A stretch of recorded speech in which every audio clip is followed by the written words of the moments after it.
So, I'm not able to sleep. I've had too many text messages and too many things going on in my head to be able to sleep, so. And it's mostly because of one of the other biggest issues with borderline personality disorder that people don't talk about. And it's the issues with sex, or what they call risky behavior. I know that from my perspective, I don't speak for everybody on this, but I know from a trauma-based lifestyle and having borderline, sex was actually my number one biggest issue besides suicide. Because nobody really talks about it and the issues. There is more people coming out and saying that they'll wait until marriage before sex, or they just don't do that. They have their higher power. They have God in their lives that keep them from having sex so much, or they don't want to have sex. The other extreme.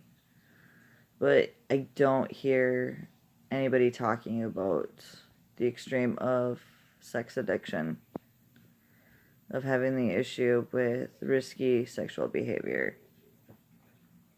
And it's hard because of the fact that as much as we do praise those that wait until marriage, we do praise as a society for those that have God in their lives, and you know how it's prim and proper, it's ladylike, they have self-respect. And it's so easy to get these messages really twisted when it comes down to the fact that self-shame of when you know you're having sex and you feel shameful for it and you feel guilty, and yet at the same time you can't seem to stop. It's hard because of the fact that all of my education came from men overseas that I'd never met before. And I'm so grateful for the knowledge that they were willing to share with me on how to get to a place where I was finally comfortable with myself and my sexuality and not be addicted and be in recovery. And it comes with the drugs and borderline personality disorder, having PTSD. You know, you go online and you see all this shaming, and it's filled everywhere. And when you do have shame, you see it more, you notice it more because of the fact that your lens is wide open to that. In my terms, it is called emotional cutting. When you have sex and it makes you feel pain, but at the same time that pain makes you realize you're alive and kind of grateful that you're still alive. It gives you the same rush and same emotions, no different as somebody who physically cuts their wrists. And you emotionally cut yourself down. And I had such an issue to a huge degree of the fact that I wanted to tell everybody that you can have self-respect and have sex at the same time. And arguing with myself on the fact that it's not a problem. I don't have a problem. I don't have an issue. And meanwhile, you're looking in the mirror and you feel so disgusted with yourself. I personally started very, very young. And I choosing to have it really young. Before I chose it, I was filled with a lot of sexual abuse and trauma all around sexual abuse. And it never really stopped until I was much older. I didn't have anybody that believed me. I didn't have teachers or counselors or anybody that would listen. I was falling asleep in class. I was complaining of tummy aches, telling my parents that I was throwing up when I did it, just so that I could go home. And home was even worse. I don't even know why I was wanting to go home when that wasn't any better than school. But nobody noticed.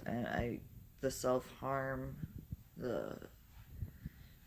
I couldn't stay awake, I couldn't function, I was in special ed classes because I couldn't keep up, and being bullied everywhere, because somehow kids that are from traumatized homes, they get bullied a lot at school. Like, kids just naturally seem to know who is getting abused at home and just compound it even more so. In high school, I actually ran away from home and lived on the streets for about a good month and a half. January, I will admit, this time of year, when it's cold, it's starting to get cold, it is a trigger still for me because it's when I was running away and running the streets and drinking. The things that saved me were the things that I didn't do. I was very fortunate that I never did meth or heroin because I had all the symptoms without ever touching those drugs. Staying awake for weeks on end, you know, binging, not knowing where I was going to wake up at. And the very first time that I ever ran away from home, and when I finally decided, there was snow on the ground. And I drank so much that I didn't even realize it was alcohol poisoning. I was puking up green stuff, and I didn't know that it was alcohol poisoning, that I probably should have been in the emergency room. And I had 2 guys with me that said, hey, come to my house. And I was too scared to go home drunk. And, you know, that was kind of like the start of me running away from home and staying on the streets. I didn't shower. I ended up in a group home, and that first shower, I will never forget that first shower that I took after 6 weeks of being on the streets. And that still wasn't rock bottom for me. You know, I still didn't get it. I was so mad and angry at my family that it sucked. You know, and I don't know how nobody noticed. I mean, I've had social services in my life.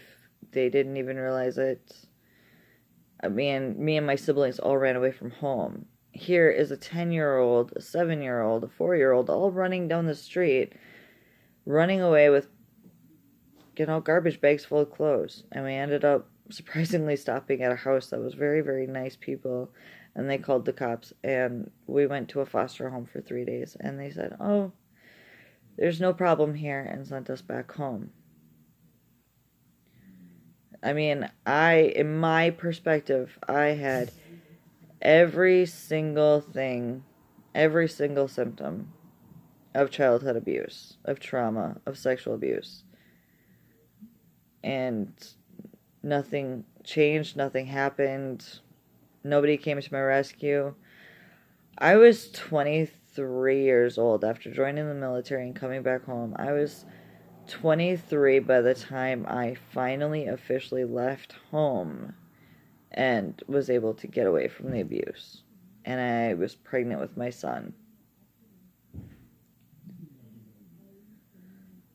And it's one of those things where it's difficult because of the fact that, you know, people want to, and I do. I commend my sister for being able to wait until she was married to have her husband, and for anybody who is able to wait until they're married and have God and Christianity and religion to be able to help them through. I do. But I also have to acknowledge the fact that there's a part of me that envies that. Because I know that with my sex, it definitely, I felt like I didn't belong in a church. I didn't belong in any place that had that as a stipulation of a ruling that you have to wait until marriage, and, you know, you can't be sinning, and you can't be doing all of these things.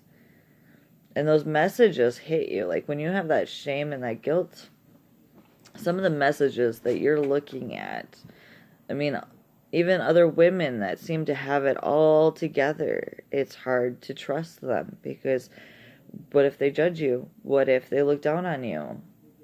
Even the ones that don't try to judge you and try to be as open as possible, you're still looking at them like you're still different than me.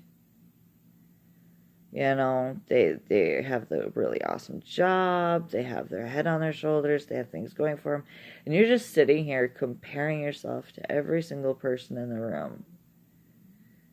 And it sucks. And then you feel even more isolated. You feel even more trapped in your situation. And I've been down that road. And I'm still working on some of the things. And even talking myself on here is letting me know that I still have things that I want to work on. So it's my self-reflection time, too, of the fact that I've come excruciatingly far from where I was at. But this also shows me, too, that I still have sex. I still have some of the risky behaviors that they talk about as a borderline personality disorder. It's not to any of the degree that it used to be. But there's still some things that it still bothers me. You know, I wish I could go longer without sex. I wish that, I could get to the point where I'm married first, or even find some higher power. And I do, to some degree, have a higher power. I wouldn't make it without it, but it's to whoever's watching my ass, it's, to Mother Nature, or and respecting the energy that I feel, the empath in me. It's understanding that there's something out there greater than me. But I walk into a church and it feels like legitimately, it's the most painful thing I could ever think of, going into a church. Even for me now, it feels like the holy water's drenching me and I'm like legitimately burning. Like I can't help but to bawl my eyes out.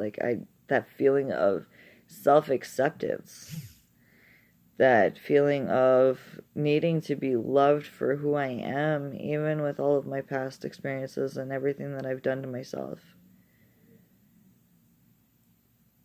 That self-acceptance is very hard. As much as I do have things together and I can say that, it's hard with that self-acceptance of the sex as borderline. It's not perfect. It's not where I want it to be, but, I make it every single day, and I do try to get better. I just wish that there was more people who acknowledged and accepted this part. This part seems to be the darkest part. Like, more people are willing to talk about suicide than sex. And it's really bad that I've had no choice but to go online and look and research. Now, for me, I will admit, the saving graces for me that has helped me the greatest has been getting into tantric and understanding how to be okay being myself in every aspect.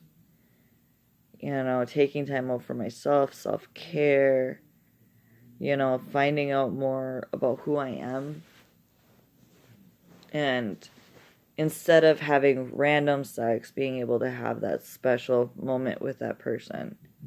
And yes, I am talking about something excruciatingly personal and something that needs to be discussed more about.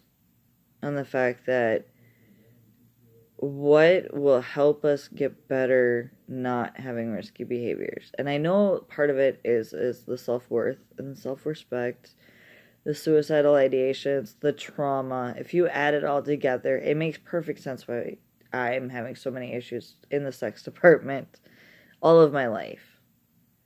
And unfortunately, with all the counselors in the world, I haven't been able to find one yet that doesn't talk about, well, have you ever tried quitting sex, not having sex, and doing that without suppressing yourself, without telling yourself you can't, filling yourself with even more shame and guilt of every time that you have sex, you've failed miserably, versus having that acceptance for yourself of there's no pressure. Do it at your own pace, heal at your own pace, whatever you're comfortable with. Get okay being yourself, being okay with yourself. I know that's repeating yourself, but this is getting rid of society's viewpoints, getting rid of the judgments of yourself, I've noticed a big increase in my self-awareness and my health. I'm not so stressed out. I'm not so worried about what I'm doing or not doing. Just accepting where I'm at. And I don't know if this video will help majority of the people, but I'm saying that I know that it is a symptom of borderline personality disorder, and it's something that I have a really big issue with, and the reasons why I have an issue with this side.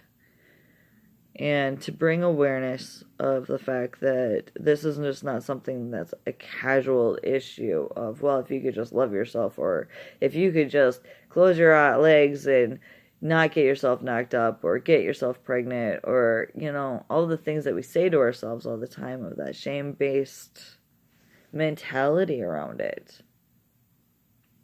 And so I just want to bring out awareness that this is something that is actually a very touchy subject for me, and it's still something that I'm working on, but I also need to bring in awareness and self-reflect also. So I hope this gets read and, people see it. That they're not alone. There's other people having this issue, even as uncomfortable as it is.